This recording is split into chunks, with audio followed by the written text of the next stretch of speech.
vamos lá. Hoje o tema da minha mensagem é Vivendo pela Fé. Eu quero trabalhar com a gente nessa noite essa questão de uma data muito importante que está chegando, né? O mês de outubro, para muitos, é o mês do Halloween, mas para os cristãos, graças a Deus, é o mês que a gente celebra a Reforma Protestante, que é um divisor de águas no movimento evangélico, não tem como, um divisor de águas que ele é considerado muito importante, mas toda a história do cristianismo a gente leva a sério e considera importante, amém, queridos? Porque Deus tem se feito presente, Jesus cuida da igreja, e ali em 1517, Lutero com as suas 95 teses, vai ali na igreja de Wittenberg e cola as 95 teses, e a gente às vezes quando vê essas histórias, né, a gente acha que ele foi lá e fez um ato de protesto e teve briga, e não. O Lutero vai lá propor uma discussão, e como consequência dessa discussão, ele é perseguido, por quê? Porque Lutero ele vai tentar trabalhar contra algumas coisas que a igreja vinha fazendo de forma errada. E é interessante, irmãos, e aqui eu quero ser respeitoso, por quê? Porque quando a gente fala da Reforma Protestante, a gente automaticamente estigmatiza de uma forma muito brutal a igreja católica. E vai e fala, não, porque os católicos, aí começa a bater em tudo. E eu não sou dessa linha, até porque os grandes reformadores daquele momento, eles eram católicos, apostólicos romanos. E o detalhe, ele não está na questão daquilo que você escolhe como placa de religião. Mas se o Senhor se Jesus é o seu Senhor. E aquilo que Lutero faz é para acabar com as famosas indulgências. O que eram as indulgências? Era uma espécie de uma negociata contra os pecados. Então as pessoas amenizavam todo o processo pecaminoso com grana. Então logo quem tinha poder tinha mais. E isso vai gerar uma igreja que faz coisas complexas e que tem muito poder.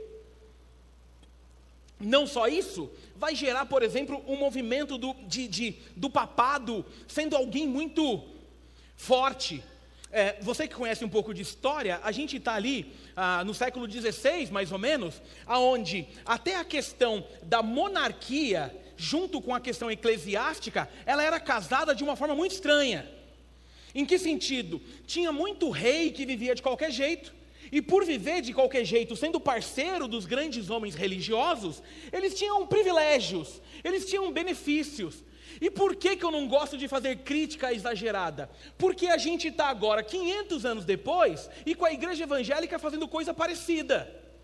E aí, a gente é muito bom em criticar, mas tem hora que a gente precisa fazer muito mais uma autoanálise do que uma crítica. Por quê? Porque agora existe no movimento evangélico algo parecidíssimo. Por exemplo, o Samuel ministrou aqui hoje, o momento do dízimo, virou moda a gente ouvir ministrações de dízimo, onde quanto mais você der, mais você recebe. Irmãos, que diferença há? Que diferença há? Se nós estamos atrelando qualquer coisa do movimento soteriológico da salvação a coisas que não sejam Jesus, nós estamos fazendo a mesma coisa. Existem movimentos evangélicos que, dependendo da tua oferta, é o tamanho do teu cargo. E aqui tem muita cabeça mexendo, porque provavelmente você já viveu isso. Gente que, dependendo do carro que chega, é mais bem visto. Ontem eu estava aqui de novo, apaixonado por essa igreja, pirado por essa igreja, extasiado por essa igreja, porque ontem acontecia aqui o Conecta, e eu vim para cá porque a minha filha resolveu se batizar e está fazendo Conecta, igual todo mundo, porque não tem privilégio. E vai ser sabatinada não só por vocês, mas lá em casa ela está ligada que o bicho pega. Ontem ela chegou do Conecta com a caderneta com 58 anotações. E ela disse para mim hoje, pai, vou estudar. Eu falei, é melhor. Porque ela tem 7 anos e manja de Bíblia como poucos. E aí, a gente olha para o Conecta, ontem na hora do almoço, eu fui lá dar uma andada. E, irmãos, eu piro quando as pessoas falam assim, pastor, senta aqui para a gente conversar. E eu sento e eles falam assim, não, eu cheguei aqui, pastor, e o detalhe dessa igreja é uma palavra só. Aí eu falo assim, vai, fala qual? Eles falam, o acolhimento, pastor. Ah, pastor, como é legal ser benquisto no lugar. Ninguém aqui me conhecia. Pastor, a recepção dessa igreja só tem doido. Eles sorriem, eles não sabem quem eu sou, eles ficam sorrindo, falando, que bom que você veio. Os tiozinhos do estacionamento, tiozinho, olha, a última vez que eu fiz, eu arrumei uma briga. Ei, eu corrigi antes, não sai andando. Os lindos homens do estacionamento. os jovens fortes do estacionamento, os marombeiros de Jesus do estacionamento. Você pode ver que não importa como você chega, o sorriso deles é o mesmo. E aí isso virou detalhe para quem visita. Irmão, fazer o básico virou uau! Então a gente não percebe que nós criticamos algumas coisas, e para mim, a pior coisa que a gente pode viver é quando, ao criticar algo na história, a gente reproduz de outra forma. Para mim é uma grande vergonha, às vezes, perceber o que a igreja está fazendo. Então tem alguma galera dessa igreja que não pode ver um vídeo de igreja que me manda. E tem hora, que nem eu estou aqui com maior dor na perna. Essa semana, não sei se foi o Samuel que mandou, foi o Orlando. Não sei se vocês viram que a igreja fez um momento do maromba no culto. Foi você, né, Samuel? Aí o cara entrou de regatinha. No culto, e não é zoeira. Aí ele fazia. Ele começou a mostrar os músculos. Aí eu falei, não é verdade não. Porque se for eu estou pronto. Está doendo, mas eu estou quase lá. Então a gente não percebe que nesse movimento, irmãos, do cristianismo, a simplicidade, ela é muito mais importante do que qualquer invenção de moda. O cristianismo chama cristianismo porque nós cremos no Cristo. E o restante é detalhe. O restante é sempre uma invenção de moda, para que a gente fique tentando cercar o coração com coisas humanas, e através das coisas humanas, colocar peso sobre o outro, para que eu me beneficie. E aí, sem perceber, reproduzimos o que criticamos. Então aqui a gente tem um negócio combinado com todo mundo que trabalha nessa igreja. Aqui não existe nem diferença, a gente é tudo igual. Tudo igual. Se tiver que trabalhar, trabalha todo mundo. Se tiver que varrer, varre todo mundo. Se tiver que dar bronca, vai dar bronca em todo mundo. Porque aqui a gente acredita que só tem um, que é digno de toda honra, de toda glória, de todo louvor, de toda adoração, de toda entrega, porque é dele, por ele e sobre ele. Sempre será sobre ele. E aí, olhando para esse movimento da reforma, eu fiquei pensando sobre essa questão de viver pela fé. Porque é interessante, irmãos, quando a gente fala de viver pela fé, porque por vezes nós levamos o conceito de fé sobre a prerrogativa de uma vida de vitórias em meio ao deserto. A gente atrela a fé sobre uma vida de momentos extraordinários e daí para mais. Porém, eu tenho aprendido nessa caminhada que esse conceito de viver pela fé vem antes de qualquer entendimento de poder. E por quê? Porque lá em Hebreus capítulo 11, não é o texto que eu vou usar ainda, do 1 ao 3, que é o famoso texto da fé, diz, ora, a fé é a certeza daquilo que esperamos e a prova das coisas que não vemos. Pois foi por meio dela que os antigos receberam bom testemunho. Pela fé, entendemos que o universo foi formado pela palavra de Deus, de modo que aquilo que se vê não foi feito do que é visível. Ou seja, a fé está mais ligada a entender aquilo que nós não vemos, do que do poder daquilo que presenciamos. Quer ver um exemplo? Quem aqui esteve no nascimento de Jesus? Ninguém? Não foi na estrebaria levar, não foi no chá de revelação de Maria? Não te convidaram? Agora os mais velhos ficam até olhando para baixo, falam, vão apontar para mim. Quem aqui viu Jesus? E aqui não estou falando de visão espiritual, viu Jesus? Foi na padaria e falou, opa, salve. Aí ele fez, bom dia! A voz de Jesus, eu faço a que eu quiser. Quem aqui? Não, então aqui, quem andou com Jesus, mas andou presencialmente com Jesus? Ninguém também? Vou melhorar. Quem aqui esteve no momento da crucificação de Jesus? Ninguém também? Que estranho. Quem aqui viu Jesus ou percebeu o momento depois que ele ressuscitou? Ninguém. Pois bem, agora o que é viver pela fé? É olhar para toda essa história e ter uma certeza aqui dentro de que isso é verdade. Sim ou não? É por isso que a gente é chamado de louco lá fora. Mas a gente não tem... Irmãos, não é muito louco ser crente? Quem é crente aqui tá ligado? Porque tem hora que a gente fala assim, como é que eu acredito num negócio desse? E eu acredito. É como se eu mesmo tentasse tirar de mim, dizendo assim, não quero mais acreditar. Eu não consigo. Não vai. Eu não consigo duvidar que Jesus existiu. Eu não consigo duvidar que a Bíblia diz o que aconteceu. E eu acredito. E não dá para explicar. Então, o que eu quero trazer para a gente nessa noite, sobre esse movimento de viver pela fé, é entender aquilo que o Senhor fez com essência, para que a gente não invente moda, para que a gente entenda a fé cristã de uma forma leve, mas ao mesmo tempo com uma responsabilidade bonita, para que a gente entenda conceitos especiais, irmãos, que homens lutaram para chegar até nós. Deixa eu te dar uma dica. Você que gosta de história, dá uma olhadinha na história da igreja no começo. Mas no começo ali, do século I. Dá uma olhadinha de Nero até você chegar em Constantino, como é que foi a vida dos crentes. Dá uma olhadinha quando Vespasiano era o líder. Ou Jesus, esse nome sempre trava. Diocleciano, aonde, irmãos, tem histórias do movimento da fé cristã. Deixa eu te contar uma coisa. As grandes arenas eram palcos de entrega de cristão à morte para que o povo se divertisse. Existem histórias do movimento cristão que os crentes, eles eram cobertos com peles de animais, para que ao entrar na arena, soltassem cachorros e leões, e esses bichos pudessem brincar com eles, e esses caras não negavam a fé. Existe na fé cristã pessoas que seguraram uma corda de um jeito que é difícil de explicar, para agora a gente ficar inventando moda. Não, a gente vai lutar para ser uma igreja que vive ipsis litero o que a palavra de Deus diz, para que a gente possa honrar a história daqueles que vieram, mas de forma especial, aquilo que foi feito na cruz do Calvário pelo nosso Senhor. E o restante é detalhe, amém, queridos? Então, se você puder, abra sua Bíblia no livro de Romanos, no capítulo 3, por gentileza.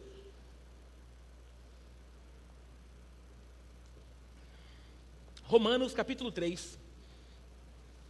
A gente vai ler do 21 ao 31. Romanos, capítulo 3, do 21 ao 31. A minha versão é NVI, e ela está assim. Se você não trouxe, já está ali também. Mas agora se manifestou uma justiça que provém de Deus, independente da lei, da qual testemunham a lei e os profetas. Justiça de Deus mediante a fé em Jesus Cristo para todos os que creem. Não há distinção, pois todos pecaram e estão destituídos da glória de Deus. Que texto lindo, meu Deus. Sendo justificados gratuitamente por sua graça, por meio da redenção que há em Cristo Jesus. Deus o ofereceu como sacrifício para a propiciação mediante a fé, pelo seu sangue, demonstrando a sua justiça, em sua tolerância. Havia deixado impunes os pecados anteriormente cometidos, mas no presente demonstrou a sua justiça, a fim de ser justo e justificador daquele que tem fé em Jesus. Onde está então o motivo de vanglória? É excluído, baseado em que princípio? No da obediência à lei? Não, mas no princípio da fé, pois sustentamos que o homem é justificado pela fé, independente da obediência à lei. Deus é Deus apenas dos judeus? Ele não é também dos gentios? Sim, dos gentios também, visto que existe um só Deus, que pela fé justificará os circuncisos e os incircuncisos. Anulamos então a lei pela fé? De maneira nenhuma, ao contrário, confirmamos a lei. Louvado seja o nome do Senhor pela palavra dele, que tem esse poder transformador para mudar aquilo que nós somos. Amém, igreja? Nós estamos então no livro de Romanos, que é conhecido, famoso, como se fosse o Evangelho de Paulo.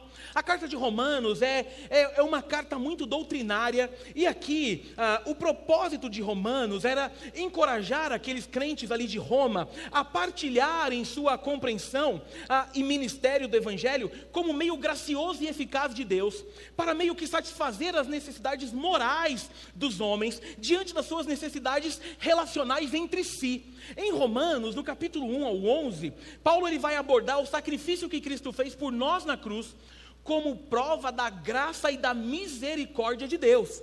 E aí, chegando no capítulo 3, quando a gente vai para Romanos capítulo 1, aqui Paulo está defendendo uma ideia. Ele estava provando que todos os homens são pecadores. Ele mostrava que o caminho que os gentios seguiam era caminho de morte, e eles ainda aprovavam aqueles que andavam de forma errada.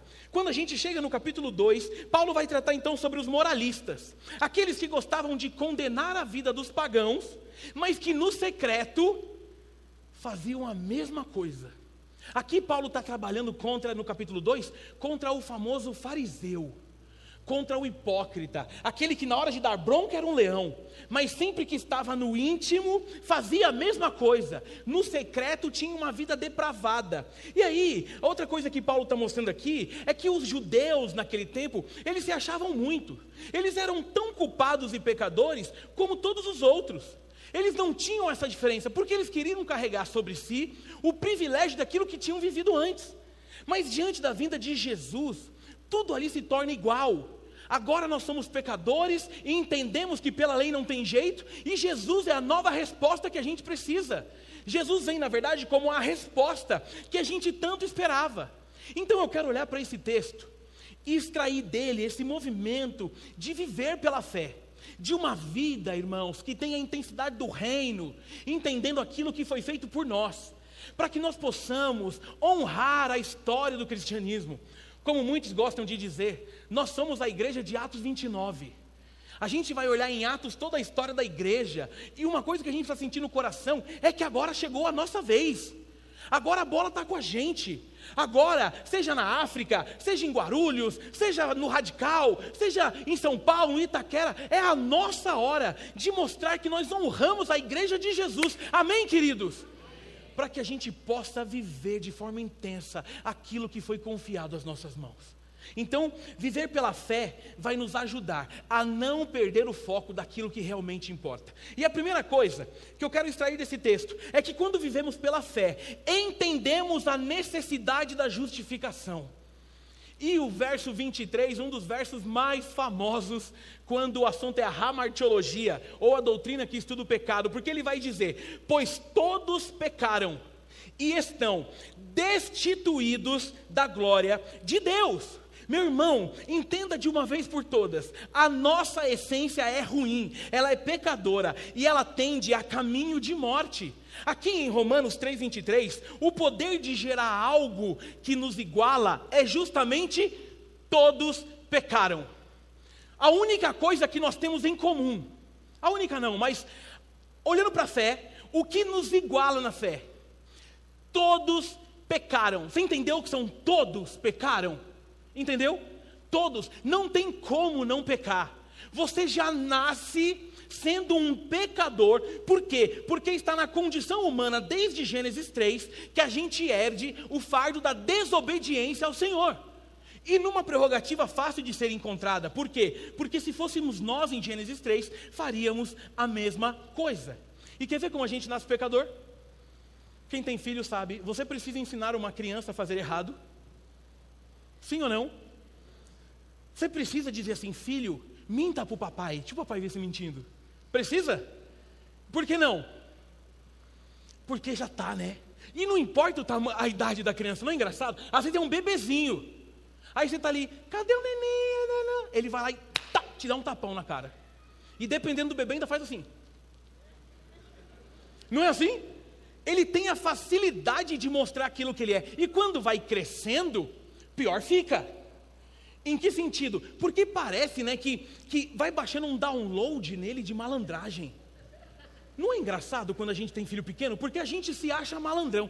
Irmãos, eu já contei para vocês uma das histórias que o Benício mais impressionou a gente. Hoje ele tem 4. Essa história foi aqui em Guarulhos ano passado com 3. Que foi um dia que ele estava meio mal, meio mole, e dizendo assim, ai, não quero ir para a escola hoje não. Aí a Ellen falou assim, nossa amor, eu acho que ele está com febre, é melhor deixar ele em casa. E era minha folga, era uma segunda-feira. Falei, então faz o seguinte, leva a Helena que eu fico com ele. Na hora de ir para a escola ele dormiu. E dormiu onde? Comigo, na minha cama assistindo desenho. Deixei. 3 anos, tá bom? Você ouviu que era 3? Não 30, 3. Dormiu. Ellen voltou da escola. Aí falou, tá dormindo ainda? Tá, então tá bom, tô aqui no notebook na sala. Eu falei, beleza. Irmãos, ele entra 1 hora, por volta de 1h40. Ele abriu os olhos e fez assim, ué, tô em casa? Falei, tá filho, você não tá passando mal? Ele, eu não fui para a escola? Falei, não. Ele, yes, deu certo. Você tá rindo? Meus irmãos, eu falei, como é que é? No que eu falei como é que é, veio alguém gritando da sala, é o que eu ouvi? Veio a mãe, aí ele fez assim, ué, não queria ir para a escola hoje, ué. 3 anos, meu irmão. Eu fui enganado por uma criança de 3 anos. ele conseguiu fazer cara de doente, ficou mole igual um doente, ele dormiu à tarde igual um doente, e quando acordou ele estava normal, porque não dava mais tempo de ir para a escola. Então isso nos faz entender, queridos, que o que Paulo está dizendo é que a condição de pecador não nos é opcional. O pecado faz parte da jornada. Assim que a jornada se inicia, ele já está em nós. É por isso que pela fé nós entendemos que necessitamos de algo para mudar a nossa condição. Percebemos que somos ruins e sem a intervenção de alguém bom não tem saída. E só existe um bom: Jesus de Nazaré. Sem ele, esqueça. E aí você tem percebido que no mundo, você dizer que todos pecaram, você compra briga automática, sim ou não? Porque tem tanta gente boa nesse mundo, não é assim? No movimento da autoajuda tem tanta gente que é, e a premissa do mundo é, mas eu não mato, eu não roubo. Mas engana a mãe, engana pai, engana tio, engana a avó, compra diploma, falsifica documento para entrar na balada, o que mais? Está com medo de falar, né? Fura fila, gatunete, vai doendo a alma, não vai, irmão? Você percebe que os sorrisos vão diminuindo. Aí você vai falando, a pessoa vem. Mente no trabalho, e comprar atestado na Anhangabaú, Tiozinho com a placa, vendo atestado, fala, e você que é espiritual fala, foi tão corrido radical que eu vou comprar um atestado. Glória a Deus pela sua vida. Nós somos pecadores e necessitamos de uma intervenção do Senhor Jesus para que a nossa história seja mudada. O pecado nos levou para longe de Deus. O pecado criou um abismo entre nós e o Senhor. E quem não reconhece isso, se acha ao ponto de não perceber que se considera um Deus. Eu vou repetir uma coisa que eu amo falar aqui nessa igreja. Daquela parede até a última pessoa, ninguém presta. Se não fosse a graça sobre nós, a gente estava tudo enroscado, menos eu. Amém? Gostei, passaram. Vocês acabaram de passar de ano na fé. Todo mundo, nós somos maus, nós nascemos com o pecado imbuído em nós. Nós precisamos da intervenção do Senhor para que a nossa jornada seja alterada. Todos nós. Talvez você esteja aqui essa manhã pensando assim, de manhã você falou que era de noite eu falei que é de manhã. Trabalha aqui com a gente que você fica bonzinho da cabeça. Esses são os funcionários da PIBG.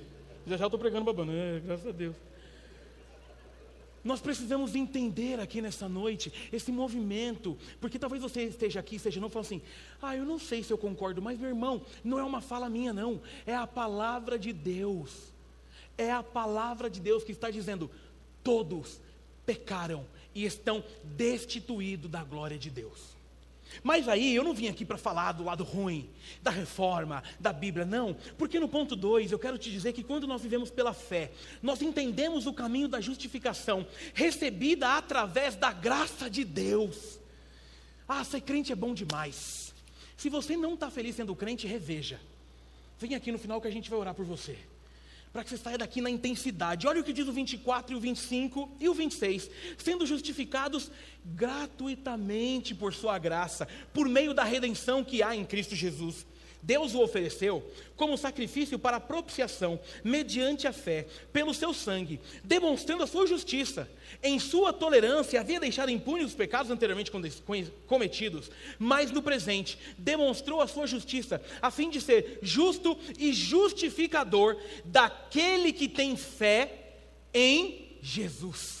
Ou seja, agora aqui nós vemos que sobre aquele que tem o maior poder de perdão e de justificação. Nós somos justificados pela graça. Tudo isso porque o Senhor Deus pagou um alto preço. Enviou o seu próprio Filho, o Filho Jesus, para morrer na cruz e levar sobre si os nossos pecados. Meus irmãos, é por isso que nós somos salvos pela graça. Ou seja, a salvação só existe porque Jesus veio e fez o que precisava ser feito para que novamente nós tivéssemos acesso ao Pai. E através do ato salvífico dele, nós estamos novamente na presença do Eterno. E como que nós somos justificados? A justificação é um conceito meio que central na teologia cristã, porque ela se refere ao ato do qual Deus declara uma pessoa justa diante dele, mediante algo que foi feito pelo Filho. E esse termo, ele é frequentemente entendido como uma declaração judicial, de uma inocência, de uma retidão, que Deus não apenas perdoa os pecados, mas também considera o pecador como justo, baseado na fé em Cristo Jesus. É por isso que a gente entende que entre perdão e justificação, a justificação tem maior valor do que o do perdão. Uma coisa é eu dizer, você está perdoado, ok? Outra coisa é dizer, está pago, e a conta quem pagou fui eu. Percebe a diferença? A justificação que a gente recebe em Jesus é algo tão maravilhoso, por quê? Porque para que a gente recebesse a salvação que Ele tem para gerar sobre nós, o próprio Filho de Deus pagou o preço e tomou o nosso lugar. Olhando para essa questão da justificação, Deus imputa a justiça de Cristo pela fé. A justiça de Cristo, ela é creditada ao crente. O que significa é que Deus passa a ver a pessoa como justa, porque vê nela a justiça dada através de Jesus. Ele que comprou, Ele que garantiu. Meu irmão, o conceito de graça aqui chega a ser exponencial, chega a ser explosiva. A justificação, ela gera uma mudança de condição. A justificação muda a condição do pecador diante de Deus. E ao ser justificado, a pessoa passa de um estado de culpa para um estado de justiça, podendo se relacionar com Deus em paz. Ó que bênção! A gente tem não só um acesso, mas não há sobre nós agora algo que evite que a gente encontre paz na presença de um Deus que é santo, porque nós somos justificados pelo próprio Jesus.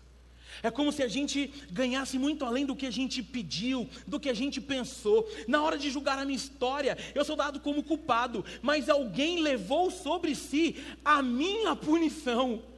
Meu Deus do céu, ser crente é maravilhoso. A gente não é digno de nada. Miseráveis pecadores, mas somos justificados por um Deus maravilhoso. Meu irmão, imagina a cena num tribunal, onde Deus é o juiz, você é o réu. Não vou perguntar se alguém aqui já foi réu, porque pega mal. Mas pensa na cena, aqueles filmes de tribunal, já viu? Filme de, por exemplo, quando tem, na justiça americana, né, que tem, por exemplo, prisão perpétua. A cena é tensa, não é? Está todo mundo olhando, aí imagina que você é o culpado, você está lá. Uma coisa seria o juiz dizer assim, bom, vamos lá Bruno, você está perdoado. Eu já ia ficar felizão. Outra coisa ele dizia assim, ó, você só está perdoado porque alguém vai levar sobre si a culpa que era tua. Você está maluco. Você percebeu agora o que você recebeu? E é por isso que quando a gente olha, o Paulo ele é maravilhoso. É por isso que Paulo vai usar aqui o verso 27, nesse mesmo ponto, para combater qualquer tipo de vanglória, de soberba ou de arrogância. Olha o que diz o verso 27. Onde está então o motivo de vanglória? É excluído. Baseado em que princípio? No da obediência à lei? Não, mas no princípio da fé. Meu irmão, sabe o que Paulo está dizendo? Não adianta você se achar, porque quando é pela graça, não depende de nada de nós. Vou repetir uma frase que eu amo. É por isso que crente que se acha, certamente está perdido. Salvação não foi feita para que você se ache, para que você agora queira pisar nos outros. Não, a salvação foi feita para que você perceba o quão minúsculo nós somos, o quão pecadores nós somos, mas o quão gracioso é o nosso Senhor. O quanto Ele tem poder para mudar a nossa história, para transformar a nossa vida, simplesmente pela graça, sem que a gente tenha que pagar absolutamente nada. Falei para Ellen que hoje eu estou saudosista. Gleice, hoje eu estou saudosista. Hoje eu passei a tarde vendo, Felipe, alguns vídeos em que eu cantava no coral da PIB do Brás. Eu não sei se você sabe, mas eu fui solista de coral muitos anos. E aí tem as músicas antigas que a gente gosta. Quem aqui é batista raiz? Só raiz, levanta a mão. Deixa eu ver se dá um coralzinho. Eu acho que dá. Elaine, acho que dá. Ó, eu até peguei aqui uma letra de uma música que chama, sabe como? Maravilhosa Graça. Não dá até um negócio? Você que é mais novo, que é da linha do worship, não vai entender nada. É ou não é, Natasha? A gente que é raiz, hein, Fábio? Criado em igreja raiz. Lembra dessa música? Se eu puxar aqui, Regê, você vai cantar? Olha, eu estou gostando. Vamos cantar. Não vai ter aí, eu acho, né, Rafa? Tem? Não acredito que a gente vai cantar Maravilhosa Graça. Mas tem, tipo, rapidinho ou não? Eu posso começar? Sério? Eu tô com as letras que eu não sou bobo. Eu sei ela toda, mas eu não quero confundir você. Mas olha que letra linda. A última estrofe, se você achar, tá, Rafa? Você lembra da última estrofe? Vai dizer assim, ó. Maravilhosa graça, que ricas bênçãos traz. Fechou? Estão prontos? Então, postura de quem vai cantar num coral com a gente. Dá aquela... Você está pronto? Vou reger. Deixa eu ver, ainda não está lá. Vamos lá? 1, 2, 3 e... Maravilhosa graça. Que lindo, meu. Que ricas bênçãos. Por ela Deus transforma. Por ela Deus transforma. Dá vida eterna e paz.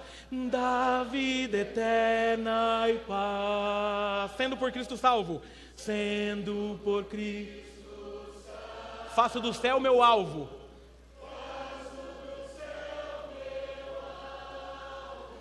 Pela maravilhosa graça de Jesus.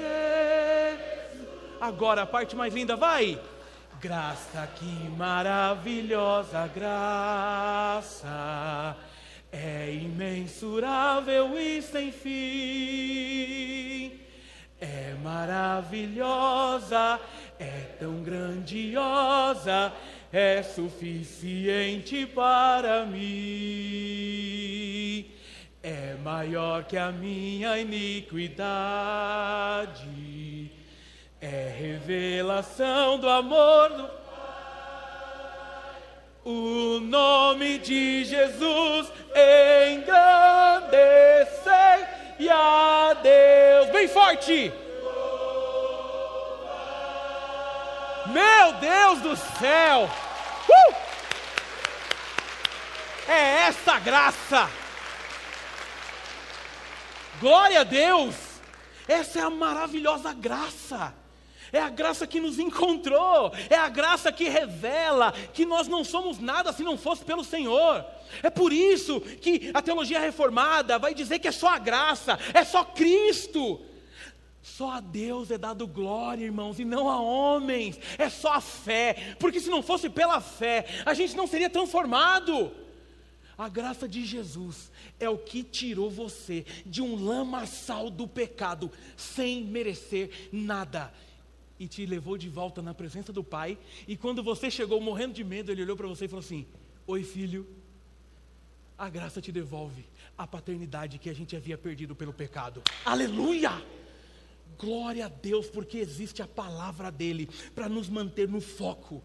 E é só pela graça e nada mais. Não é sobre o seu desempenho. Não é sobre a tua performance. Meu irmão, na proporção que Talita vai para a África, você tem ido para o seu escritório todos os dias. A manifestação da graça é a mesma. É a mesma. Existem pessoas com chamados específicos, mas nós somos chamados para representar ao Senhor, porque nós somos premiados, presenteados com algo inexplicável. Isso é viver pela fé. Amém, igreja? E a terceira e última coisa dessa noite. Estou muito empolgado essa noite, estou até sem ar. Ai, como eu amo pregar a palavra de Deus. Vocês estão com pressa de ir embora? Não, estou brincando, já estou acabando. Até as 10 eu acabo. Terceira coisa é que quando vivemos pela fé, entendemos que Deus é Senhor de todo aquele que tem fé no seu Filho Jesus. E aí o versículo final ali, na verdade o 29 e o 30, olha que bálsamo. Deus é Deus apenas de judeus? Ele não é também Deus dos gentios? Sim, dos gentios também, visto que existe um só Deus, pela fé justificará os circuncisos e os incircuncisos. Então deixa eu te lembrar uma coisa de quem vive pela fé. Deus não é um objeto exclusivo de quem se acha.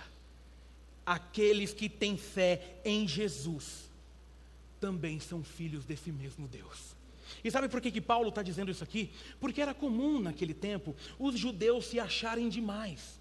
Era comum naquele tempo os judeus quererem lançar sobre a vida do outro uma exclusividade daquilo que eles tinham no antigo, mas que não tinha mais através de Jesus. Era comum, por exemplo, quando você vai ler Gálatas, quando você vai ler Colossenses, esse movimento de um judaísmo invadindo as coisas, gente querendo voltar à circuncisão, como se atos fossem te levar para uma salvação. E aqui Paulo está dizendo assim, não. Esse mesmo Deus é para todo aquele que tem fé no seu Filho Jesus. E ponto.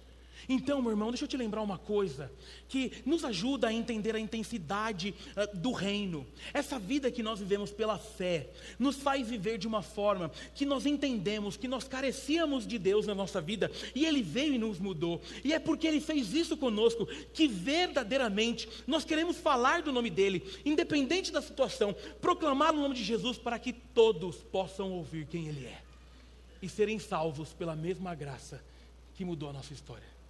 É por isso que crente não pode duvidar da mudança de vida daqueles que confessam Jesus. É por isso que não importa de onde você veio, não importa o que você fez, não importa o teu histórico, não importa a tua história, se você tiver um encontro com Jesus, confessar com a tua boca que Ele é o teu Senhor, você está salvo pela graça, assim como todos os outros. O nosso Jesus, Ele é tão incrível, Ele é tão paradigmático na questão soteriológica, que mesmo diante de uma cruz, com dor, com sofrimento, com coroa de espinhos, Ele se depara com um ladrão arrependido. Meu irmão, tem hora que a gente aproveita a dor para escangalhar quem está do lado, sim ou não? Já está doendo mesmo? Imagina Jesus na cruz, o ladrão, hoje, te lascar, ladrão. Já pensou? E a gente não acharia ruim, porque lendo a gente ia falar, isso lá é hora de pedir ajuda. Mas o nosso Jesus é tão rico em graça, que Ele olha para o ladrão, eu vou dizer para você, Ele olha para o ladrão da cruz. Você entendeu que Ele era um ladrão? E ao perceber a fé daquele ladrão sobre quem ele era, Ele diz, hoje mesmo você estará comigo no paraíso. É isso aqui, não é exclusivo. Jesus não morreu para você se achar, Jesus morreu para você achar outros. É para você levar o amor dEle. Meu irmão, tem gente que tem chamados específicos tão bonitos, que às vezes a gente quer criticar. Outro dia eu estava vendo crente dizendo assim, o quê? Ministério Cristolândia, pastor Enoque. Eu ouvi de crente dizendo assim, Cristolândia tinha que morrer tudo, quem trabalha, quem está na Cracolândia. Meu irmão, se Jesus tocar, Ele transforma tudo. Tudo, porque Ele faz do jeito dEle, da forma dEle, e Ele tem poder para mudar qualquer história, porque a gente crê que Ele transforma pela graça, e não pelo que nós temos para oferecer. Por que eu preciso te falar isso para encerrar? Porque se fosse desse jeito, nenhum de nós estaríamos salvos. Sabe quem merece aqui Jesus? Ninguém. Mas somos justificados pela fé, transformados pela fé. E agora a gente não precisa de nenhuma intervenção, nenhuma. Meus irmãos, em nome de Jesus, me ouçam. Nunca mais acreditem em pastores que se acham demais, em nome de Jesus. Não acreditem que pastor tem poder de amaldiçoar a tua vida porque você não obedeceu.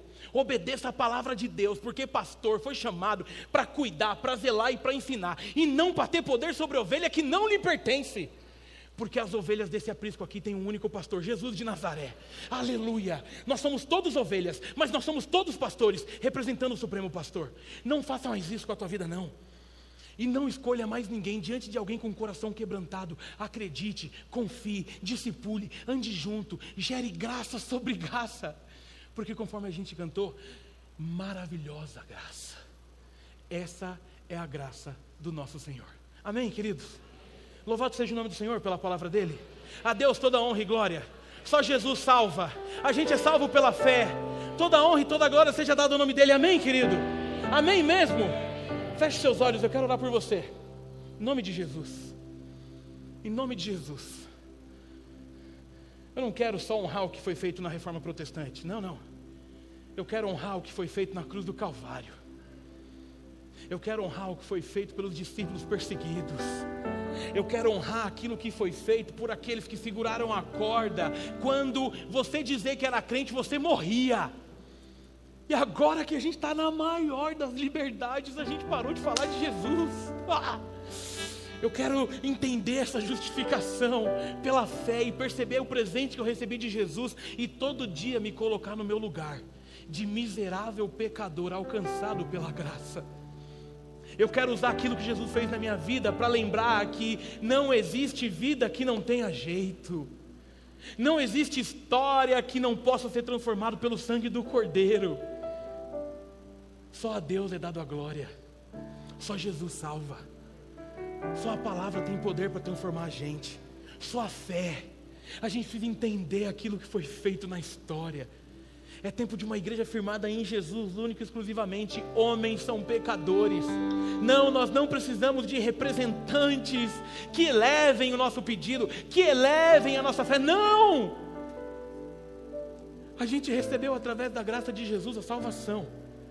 E Ele nos deixou o Consolador, que é o Espírito Santo, para cuidar da nossa jornada.